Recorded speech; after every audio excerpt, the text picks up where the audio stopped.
परंतु दोन्हीमध्येही त्याचं अत्यंत प्रावीण्य आहे आणि खूप मोठ्या संगीत समारंभामध्ये खूप बड्या कलाकारांना तो साथ करत असतो, परंतु छोट्याही कलाकारांना तो कधी नाही म्हणत नाही. हे त्याचं वैशिष्ट्य आहे. काय ठरलं?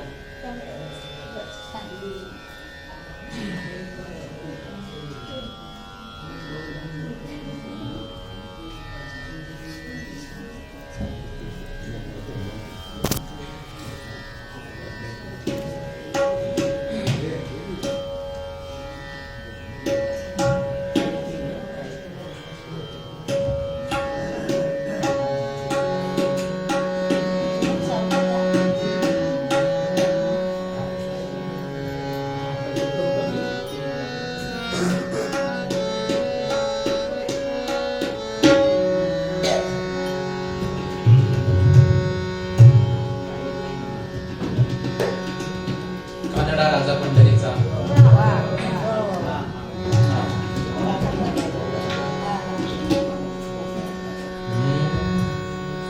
वेदा नाही कळला, वेदा नाही कळला, अंतपार याचा कानडा राजा पंढरीचा, कानडा राजा पंढरीचा, कानडा राजा पंढरीचा.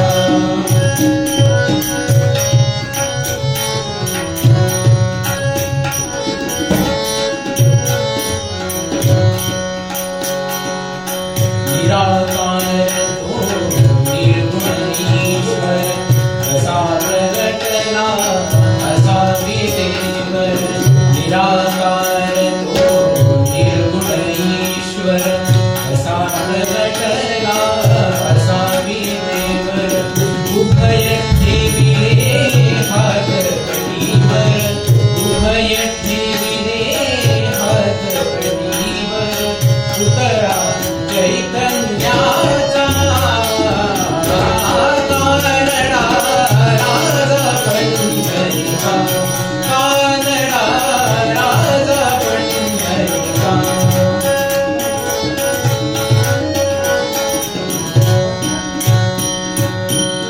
परब्रह्म हे भक्तासाठी, परब्रह्म हे भक्तासाठी. मुके ठाकले भीमे काठी, मुके ठाकले भीमे काठी. उभारा हिला भाव सावयव, उभारा हिला भाव सावयव. जणू ती पुंडलिकाचा कानडा राजा पंढरीचा.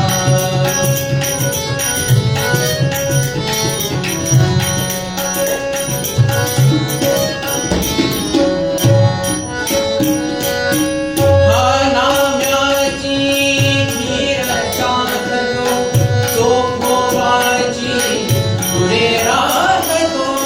हा नाम्याची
संगीताचं असंच आहे हो, जितकं ऐकू तितकं कमीच आहे. आणि आम्ही तर रोजच दिवसाचे 5-6 तास हा आनंद घेत असतो, शिकत असतात. मी शिकवत असते वेगवेगळे राग, वेगवेगळी गाणी. त्याच्यामुळे या संगीतात किती आनंद आहे आणि किती ताकद आहे हे आता सगळ्यांनाच माहिती झालंय. आणि या रियालिटी शोमुळे आपण त्याचा खूप चांगल्या प्रकारे आनंद घेऊ शकतो. संगीत हा सगळ्यांचा मानवी हक्क आहे असं गांधर्व महाविद्यालयाचे प्रवर्तक पलुसकरजी म्हणायचे की गाणं हे सगळ्यांना ऐकता आलं पाहिजे. पूर्वी फक्त राजे रजवाड्यांच्या दरबारातच गाणं ऐकायला सामान्य लोकांना मिळायचं नाही गाणं ऐकायला, म्हणून त्यांनी गांधर्व महाविद्यालयाची स्थापना केली आणि संगीत शिक्षिका तयार केल्या की जेणेकरून मुली त्यांच्याकडे शिकायला जाऊ शकतील. आणि बाई शिकली की घर शिकतं ही जी म्हण आहे ती अगदी खरी झालेली आहे. त्याच्यामुळे आज सगळेजण संगीत शिकतायत आणि सगळ्यांचे कानही तयार होत आहेत. ही सगळी गाणी आपण रेडिओवर ऐकू शकतो, पण लाईव्हचा जो आनंद असतो तो खूप वेगळा असतो. भैरवी या मैफिलीची सांगता करते. अजी सोनियाचा दिनू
भैरवी बरोबर कार्यक्रमाची सांगता झाली असं मी जाहीर करते.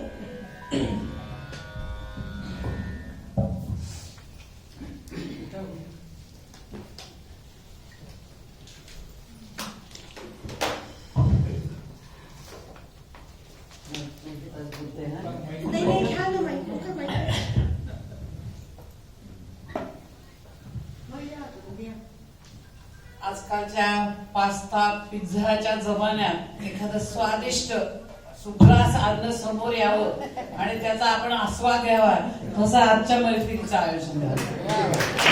आणि त्यातल्या त्यात आमच्या पिढीला रुचेल पचेल असं सुंदर सुंदर गाणे झाले. राग यमन पासून तर भैरवी मध्ये दुर्गा छान झालं, मला तर खूप आवडते. आणि मॅडमचा आवाज, त्यांचे गुरुचं त्यांनी केलेलं कौतुक हे तर खरंच आहे. आणि खूप दिवसानंतर इतकं छान ऐकायला मिळालं, त्याबद्दल मॅडमचं खूप कौतुक. आता आम्ही खूप वयाने मोठा आहोत, पण आम्हाला कधी पुढचा जन्म मिळाला तर तुमच्याकडे शिकू आम्ही.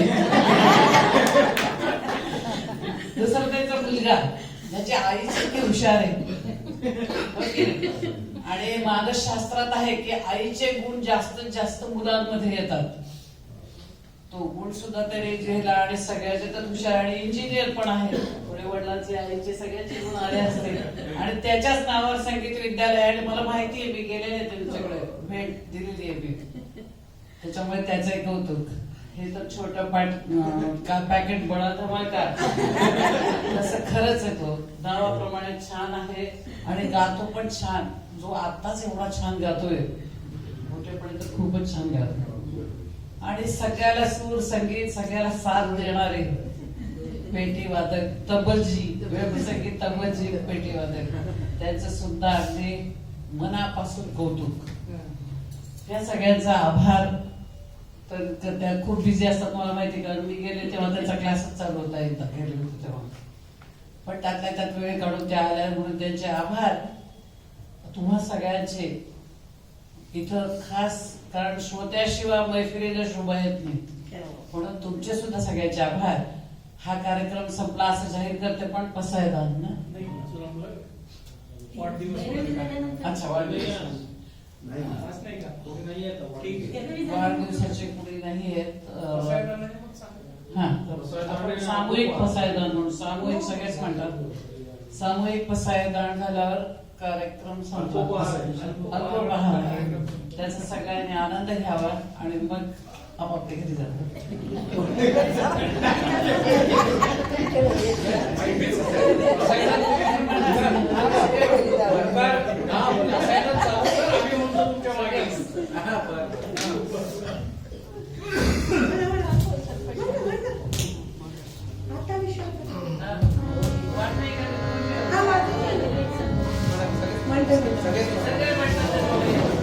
हा